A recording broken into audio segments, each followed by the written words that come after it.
The ones who stow. The stars had gone quiet first. It was the Vunuth 12-eyed galaxy spanning, brilliant in both science and cowardice. They packed up their data cores and vanished without a word. Then the Lathuri glowing crystalline beings simply fractured their own home world and drifted into the void. Dozens of other species followed, scattering across the arms of the galaxy like frightened birds before a storm. It was the Maelstrom. That's what they named it, though no one knew what it truly was. Some claimed it was a sentient wave of dark energy, others said it was a dimension tearing itself into ours. Regardless, it moved from system to system like a hungry shadow, devouring entire solar systems, leaving behind warped gravity and whispers that drove minds mad. One by one, the ancient civilizations fell silent. Even the proud Wubundruviks abandoned their colonies, leaving behind fleets and fortresses built over centuries. No one stayed, no one except us humans. No, not because we were brave, not because we were stronger, smarter, or better. It was much simpler than that. We had nowhere else to go. Our kind wasn't welcome in the glittering colonies of the Aluri or the sterile biodomes of the Satari. To them, humans were unrefined, volatile, impulsive. We were the species that still cried during wars and wrote poetry about our enemies. The other species evolved past their emotions. Humans never did.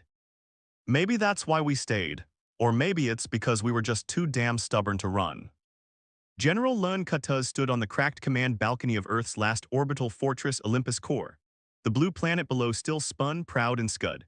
Fires lit her skis. From orbit, they looked like a galaxy being born beneath the clouds. She pressed her knuckles against the cold glass and watched the feeds flicker. Battle lines along Mars, fractured colonies on Ganymede, silent distress calls from Europa, all of them unmanned now. The outer systems were gone. She knew that. The fleet knew that.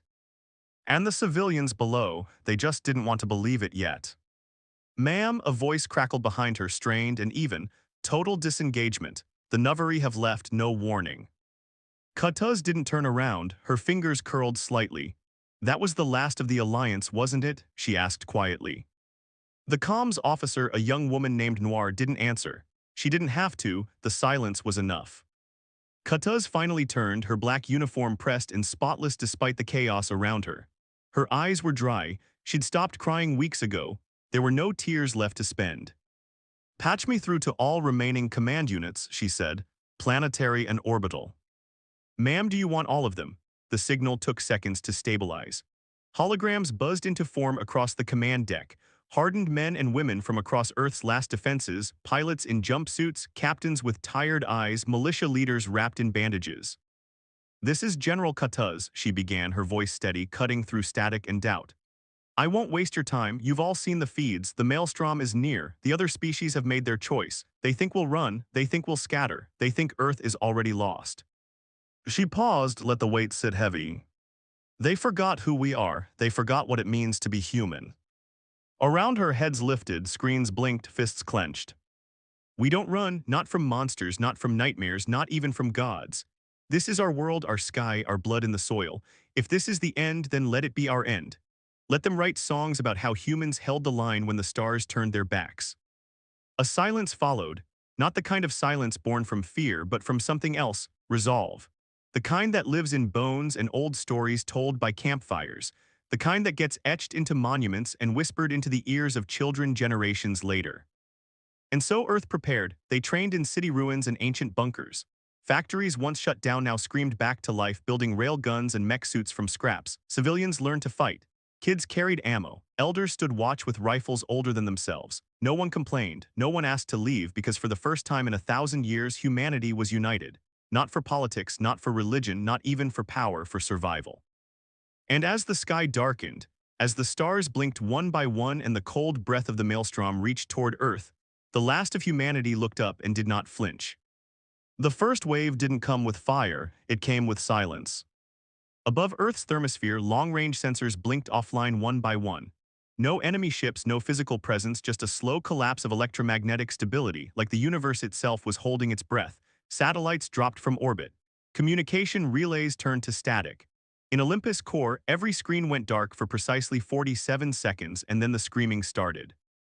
Not on the comms, not over speakers in their heads. Private Ullahs, stationed on the Suthwatch orbital turret, fired 3 rounds into the steel walls of his cabin before turning the gun on himself. His last words were, "Make them stop whispering." The turret never came back online. On Earth, thunder rolled across the skies without clouds. Birds fell from trees mid-flight, dogs howled into corners. Children clutched their heads and screamed without understanding why. It was like a weight pressing down from the heavens, soundless, shapeless, but undeniable. Katuz watched as her crew staggered under the pressure. Some bled from the nose. One man collapsed entirely, his body jerking with seizures, and yet she remained standing. Maybe it was stubbornness. Maybe it was the implants in her skull that filtered high-frequency feedback. Or maybe, just maybe, the maelstrom hadn't quite figured out how to break her yet. Systems rebooting, Noir gasped behind her, sweat dripping from her temple. EMP defense is holding, optical backup is online. We're blind beyond Jaya-sunk orbit, but Olympus core is stable. Katuz clenched her fists. What about the ground? Power surges reported across all sectors, Noir replied. Civilian casualties rising, infrastructure is holding barely. She nodded grimly. This wasn't a battle of bullets, not yet. The maelstrom was testing them, trying to break their minds before their bodies. Tell the planetary command to initiate the Echo protocols, she ordered. Scramble every psych-shielded drone. I want eyes above every continent. If this thing is coming, I want to see its goddamn shadow. Down on Earth, the defenses stirred. New York's skyline, half collapsed and dark for decades, lit up with anti-air batteries and automated targeting grids. In Siberia, the underground hangars of Base Vostok groaned open, releasing manned interceptors and drones equipped with shielding, tech the rest of the galaxy had mocked as primitive overkill. On the Pacific coasts, entire naval fleets, once mothballed, now steamed into formation, crewed by volunteers who'd once been chefs, janitors, or retired veterans who'd sworn never to fight again. But there they were, preparing for a war against a thing no one had ever seen. And then finally it came. No ships, no weapons, just a shape. A black wound in the sky just beyond Luna's orbit. At first it looked like a tear in space itself. Stars behind it disappeared, not dimmed, not obscured. Gone. The moon cast a long, trembling shadow across Earth, one that pulsed with irregular flickers. Some believed it was alive, others thought it was death given form. The maelstrom. Katuz stared at it on the optical feed, her jaw set tight. Is it moving? Yes, ma'am, Noir whispered. Velocity increasing, trajectory is direct Earth impact. How long, 72 hours? The room fell quiet. Katuz turned to her second in command, Major Lorne, a mountain of a man with scars like old road maps across his skin. He didn't flinch, neither did she. This is it, she said. Ka nodded about times. They both turned toward the crew, eyes bloodshot, faces pale, but none of them wavered. We've got 3 days to show the galaxy why we're still here, Katuz said, loud enough for the entire deck to hear. 3 days to build a wall out of blood, bone, and fire. They all ran, we stayed. So when this thing reaches us, we hit back. Every screen came alive. A single word blinked in crimson across the command center and down into the cities below. Hold. It was the only order left to give. And in the shadow of a dying galaxy, humanity obeyed. The countdown began. 72 hours became 60, then 48. By the time the last day approached, the skies over Earth looked like they had teeth. Orbital turrets bristled like porcupines. The North Atlantic shimmered with defense satellites and fusion-hardened carriers. Cities, once full of flickering neon and concrete decay, were now fortresses made of humanity's last breath. In those final hours, no one slept, not soldiers, not civilians, not even children. Everyone was part of something now. No one had time to be afraid. In Nairobi, a 12-year-old girl named Leia wired drone parts together with hands stained from engine grease. In Detroit, ex-convicts loaded ammunition onto rail cars while priests walked between them, offering cigarettes instead of prayers. In Tokyo, a woman who hadn't spoken since the loss of her brother stood atop a half-collapsed skyscraper, scanning the sky with a handmade rail gun taller than she was. Earth didn't just prepare for death. It looked death in the eye and sharpened its teeth. In Olympus core, Katuz paced the command deck, running off 2 hours of sleep and more caffeine than her heart could take. Her voice hoarse, her body aching, but her mind cut like a blade. Status on orbital reinforcements, she barked. Station Gamma 12 reports full readiness. Luna Base has activated their last-tier nukes. Earth's polar arrays are set and holding, Noir reported, her voice steadier than before. Fear had been replaced by habit. That was how humans survived, not by overcoming terror but by working through it. And the prototype. Deployed to high orbit, cloaked, just waiting for the trigger. Katuz exhaled. That prototype was humanity's final card, a gravity core weapon so unstable, so terrifying, even the Galactic Council had banned it. Not that the Council mattered now. They were scattered like ashes in the wind. Her thoughts were interrupted by a sharp tone, an alert that sent chills across the deck. It was here. The maelstrom breached the orbital edge like an oil spill across glass. Darkness unfurled over the sky in jagged lines as though reality itself was being slashed open. And from that breach came nothing, no sound, no signal, just absence. Then the pressure returned. People on the ground clutched their ears even though no noise existed. They fell to their knees in parks, in shelters, in war rooms. Blood leaked from their noses and eyes. Some screamed, some prayed, some simply stared, their minds slipping like ice breaking from a ledge. But not everyone's. Some held their ground.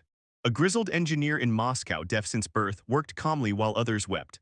Pilots sealed inside cockpit domes sang war songs over the comms, voices trembling but proud. And in a dark basement in Rhea, two teens uploaded the final targeting patch for South America's last defensive rail gun, nomming it hope because no one else had used that word in days. In orbit, Katuz stared directly at the beast beyond the void. No form, no face, just a shifting hunger in the stars. "Do we fire?" Ka asked beside her. She hesitated. It wasn't a question of permission, they all knew the protocols. Fire when fired upon, defend Earth at all costs. But what if it wasn't a weapon? What if it was worse? A virus of thought, a force that needed you to react first, to invite it in. "Not yet," she said, "we wait." The maelstrom pulsed and then it struck. Not a beam, not a bomb, but gravity. Olympus core groaned, Earth's orbit wobbled. Space itself bent, and in the twist of physics, half the lunar fleet was crushed into molten debris without a sound, just gone.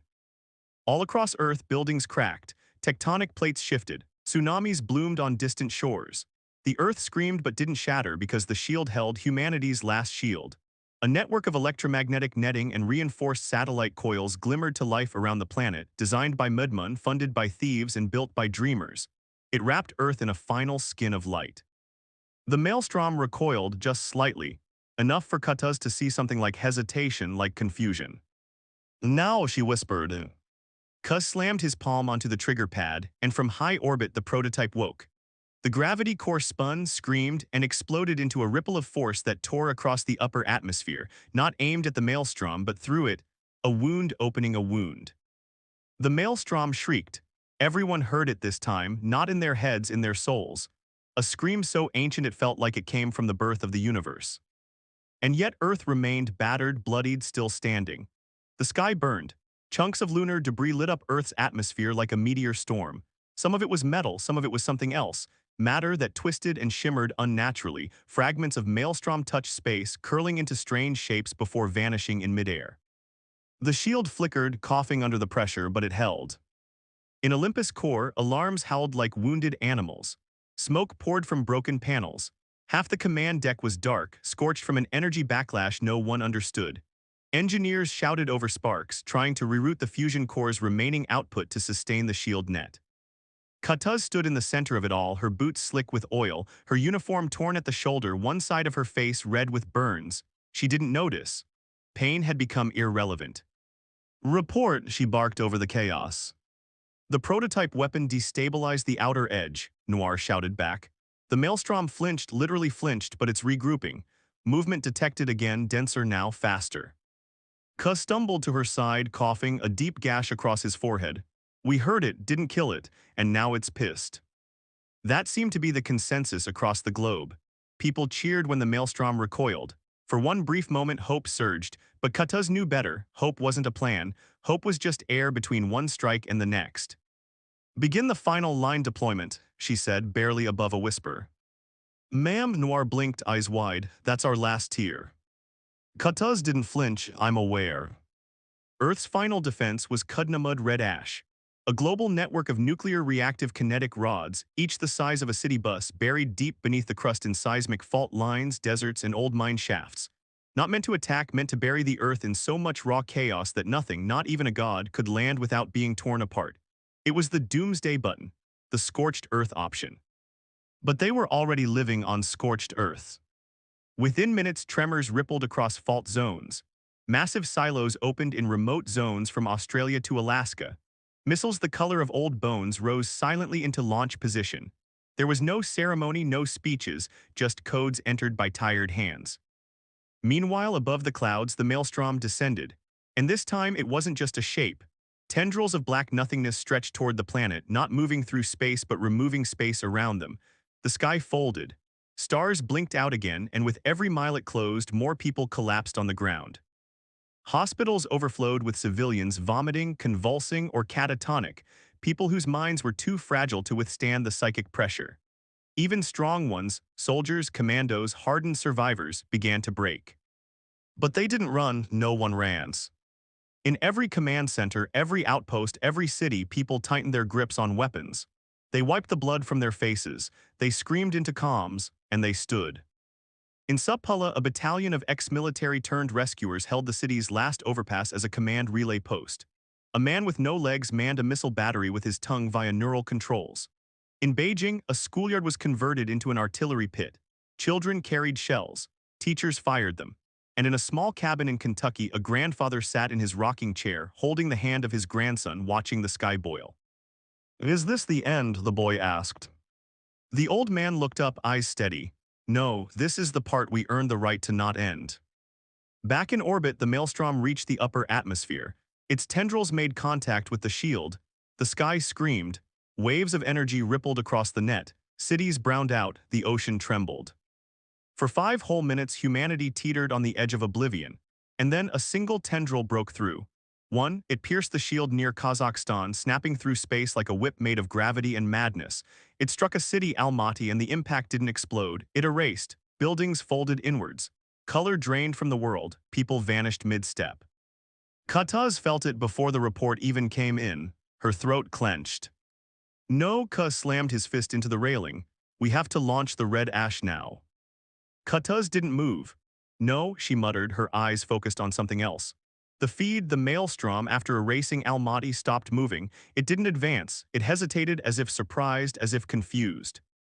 "That city," Kataz murmured. There was something there, something it didn't expect. "What?" She didn't answer. She turned to Noir. "Get me the signal logs from Almaty's last 30 seconds. I want to know what they broadcasted." Noir hesitated. "That'll take time." "Then runs."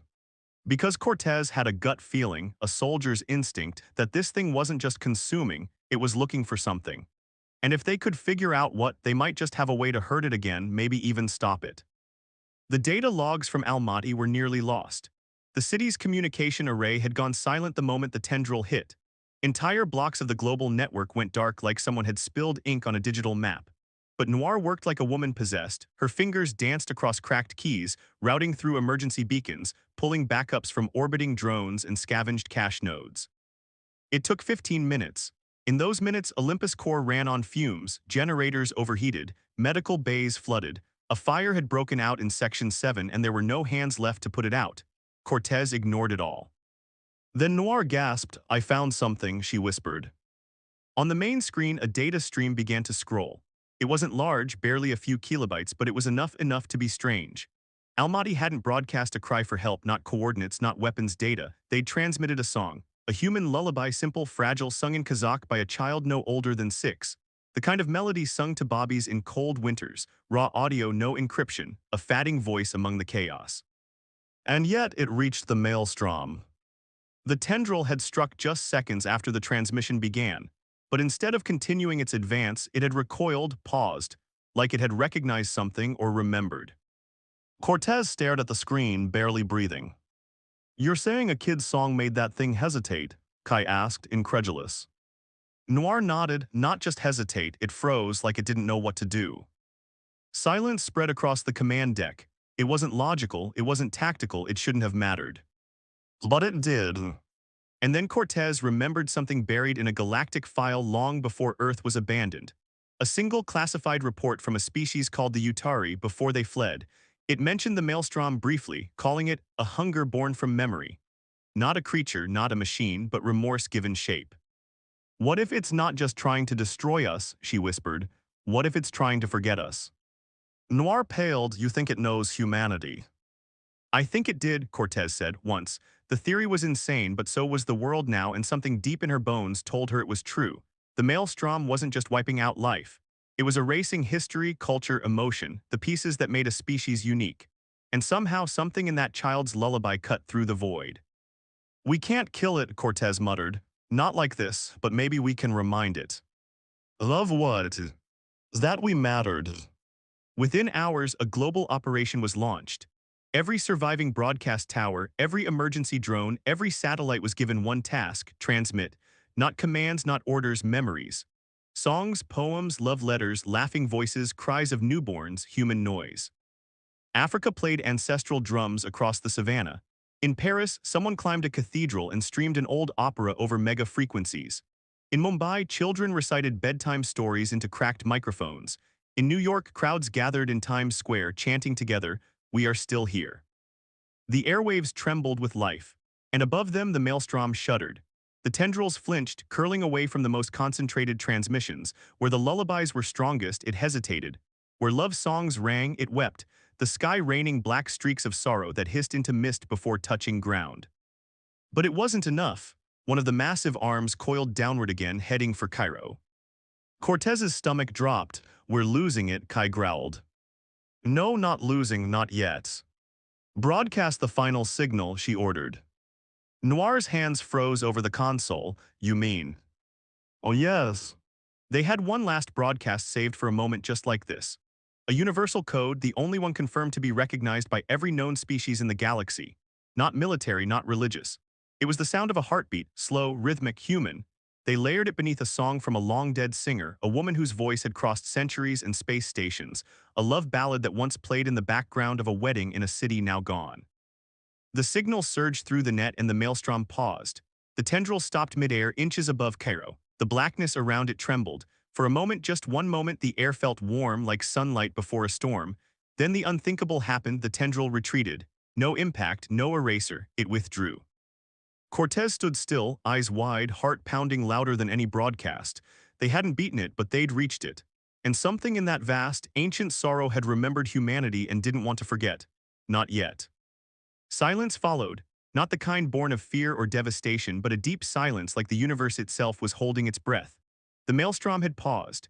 Its tendril hovered in the upper stratosphere, twitching with slow, unsure movements, more like a confused animal than an unstoppable god. The monstrous shadow still loomed, blotting out stars, but it no longer surged forward. And below it, Earth was singing. Not in harmony, not in rhythm, but honestly, imperfectly, like humanity always did. There were broken instruments playing in ruined cities, old speakers buzzing from makeshift towers. A wedding violinist from Warsaw played into a radio mic, her dress still soaked in blood. In Tokyo, a child sang his mother's favorite pop song, his voice cracking midline, but he kept going. Across deserts and valleys and collapsed streets, stories flowed. People didn't care if they were heard. They had to be remembered. Back in Olympus Core, no one moved. The feed showed it all, satellite view of a world refusing to vanish. Kai wiped tears off his face, not caring who saw. Noir was slumped in her chair, whispering something that might have been a prayer. Cortez stood like a statue, eyes fixed on the trembling shape in the sky. Then the tremble changed. It wasn't just pulling back, it was fragmenting. The maelstrom's edge rippled like wind across black water. Portions of it began to fray, turning translucent, glitching as if memory was fighting oblivion inside that thing's impossible core. Noir's console beeped. "Ma'am, we're receiving signals, not from Earth, from orbit." Cortez snapped out of her trance. "What kind of signals?" "Echoes, reflections bouncing off the maelstrom, but they're not ours." Kai lined in, "Then whose?" Noir glanced up, eyes wide. "Everyone else's." They stared. She turned the volume up. Through the static came fragments, languages long silenced, voices that shouldn't have existed anymore, an Aurelian battle hymn, a relic lullaby, the Angeries' harmonic death chant, and dozens more, the echoes of the species that had once lived and fled. The maelstrom wasn't just made of death, it was made of what was lost, and now Earth's defiant noise was shaking something loose inside it. "They tried to sing too," Cortez whispered, "before they ran, before they fell, but they hadn't been loud enough. Or maybe they had given up too soon. Maybe that was what the maelstrom fed on: abandonment, the absence of memory, the silence left behind." Humanity, for all its flaws, hadn't been silent. Even in the end, they screamed their stories into the void. And now those voices, human and alien, began to harmonize. The signals merged. Across Olympus Core's speakers came a sound that didn't exist in any known file. It wasn't music, it wasn't words, it was something else, a resonance that burrowed into the soul, a chorus of remembrance. Cortez staggered slightly, her vision blurred not from fatigue but from something she didn't understand feeling. She could feel the maelstrom listening, not just observing, not just reacting, listening. And then came the shift, not in space, in time. Suddenly feeds began flickering. Static overtook half the screens. Alarms went haywire, but not with danger, with impossibility. One monitor showed Tokyo in daylight. The next showed it as it was 3 years ago before the sky broke. Another screen showed the moon still whole. Another showed a soldier long dead standing tall again. Noir, Cortez barked, what the hell is happening? I don't know, the maelstrom is interfering with the satellite stream but not like before. She stopped, shaking her head. It's showing us what we used to be. They weren't hallucinations. They were memories broadcast not by Earth but by the maelstrom itself. It was returning them piece by piece, emotion by emotion. Somewhere in that churning, chaotic void, something remembered what it once was, or who. It was alive, Cortez whispered, once like us, maybe with us. And when its people died, it broke, it became this. Ka muttered, you're telling me the maelstrom used to feel. I'm telling you, she said slowly, it might still. The maelstrom began to retract, not retreat, unravel. The black mass curled inward, spiraling on itself, pulling those tendrils back in like it was collapsing into its own memory. The stars began to return one by one. The pressure on Earth's atmosphere eased. The shield net, cracked and flickering, stabilized. People watched it happen in stunned silence. In Kenya, a grandmother held her granddaughter tight, whispering stories of the old world. In Moscow, a violinist stopped playing, only to watch the night sky open.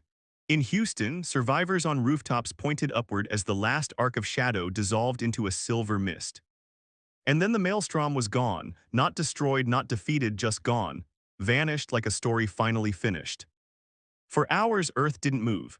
People stood in streets, in fields, on rooftops, faces turned skyward, waiting for the blackness to return, waiting for the tremble in the air, the shriek of a power grid failing, the thunder of something massive breaking through the sky. But it didn't come. The maelstrom had left. And what it left behind was quieter than death, hope. Katuz didn't realize she'd been gripping the edge of the console until blood returned to her fingers. Noir was sobbing now, openly, shoulders shaking with each breath. Ka didn't even try to stop the tears. He just kept staring at the stars as they blinked back into view. The feed across Olympus core glitched one last time, then everything stabilized. Normal. Boring, even. No static, no screams, just blinking lights and diagnostic pings from systems that hadn't operated in weeks. The kind of thing that used to irritate engineers and now felt like music. They had made it, but Katuz wasn't celebrating, not yet. The status, she asked, voice quiet. Noir wiped her eyes, nodded. Satnet's operational, shields back up at 48% and climbing, atmospheric pressure normalizing in all sectors. Communications are syncing globally again. Ka let out a breath, no new incursion signatures. Nope, whatever it was, it's gone. Katuz looked around at her people, tired, broken, grimy, and barely standing, but alive.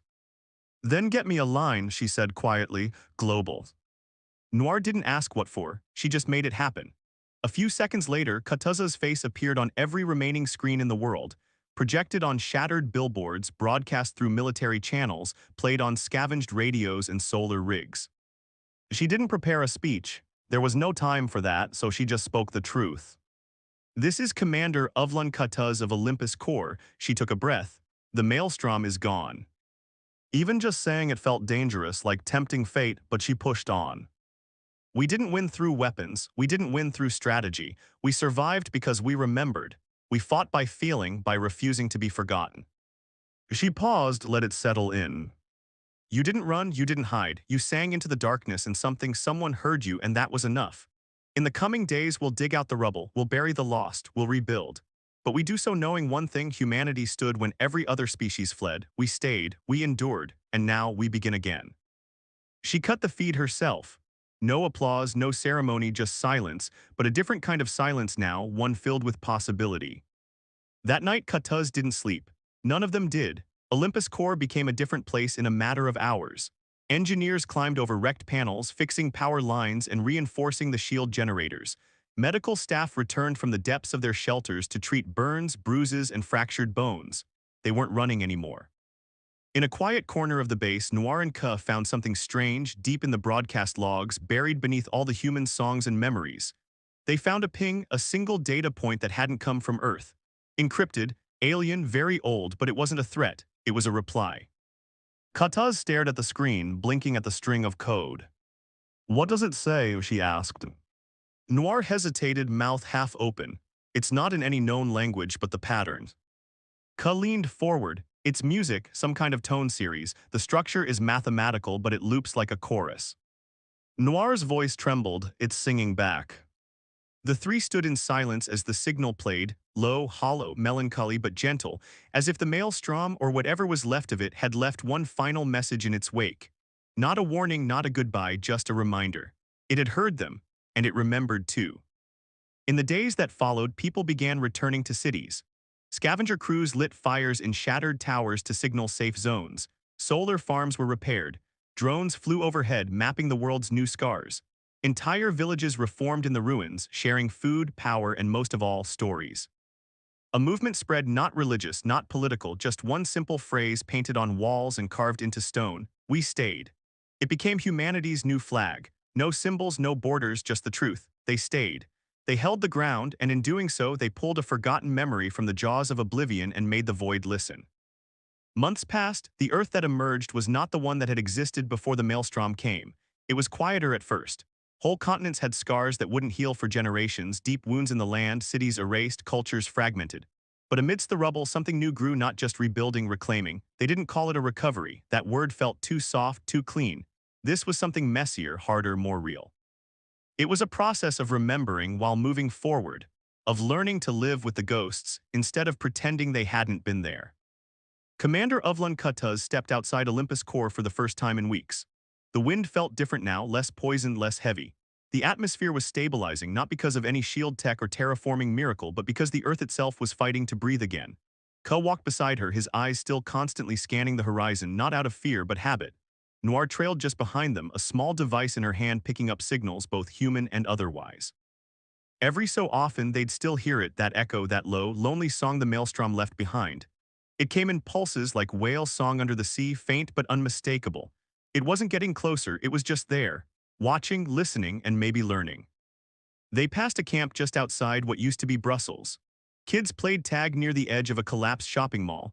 A man welded together metal scraps into a solar-powered generator while a group nearby carved stories into long wooden planks, recording what had happened, what they had seen, not for textbooks, for each other. To remember. People didn't trust digital archives anymore. They wanted things carved, painted, written in dirt and stone and blood if they had to be, because when the darkness came, it had erased everything but the things they refused to let go of. When Kutuz entered the circle of survivors, people turned, but they didn't salute. They didn't chant, they just nodded. That was enough.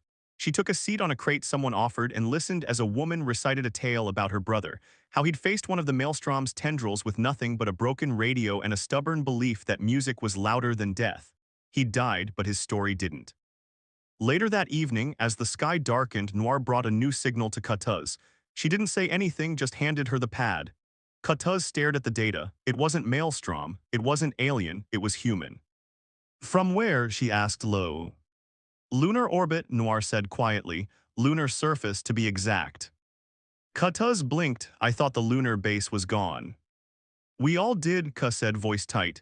"But this says otherwise. It's been dormant, powerless until now." The message was simple. "We heard the sky sing. Is it safe to come home?" In the weeks that followed, more signals came from Europa, from the Martian colonies, from the broken Dusan ring around Titan. All these years they hadn't been dead, just cut off, silent, waiting. And now they were returning. And humanity, once isolated, once on its knees, was no longer alone. They had held not just for themselves, but for everyone. At a small ceremony atop the Andes, where remnants of world leaders and rebel fighters alike gathered, Kutuz stood behind a single wooden post. There was no flag on it, no government seal, just words carved in deep, honest lines. "When every other species fled, we held the ground." People gathered around it like a sacred place. Some cried, some stood in silence. One little girl asked if the maelstrom would ever come back. Kutuz knelt in front of her. "If it does," she said gently, "we'll remind it who we are." The girl tilted her head. "Humans." Katuz smiled, tired but proud. No, the ones who stayed. And far beyond Earth, drifting in a part of the galaxy that had never known light, something stirred, not in hunger, not in rage, but in recognition. For the first time in eons, it remembered a name, not its own, but theirs. And it sang low and long and sad, not as a threat, but as tribute to the stubborn little world that refused to be forgot, to the people who screamed into the dark and made the dark listen.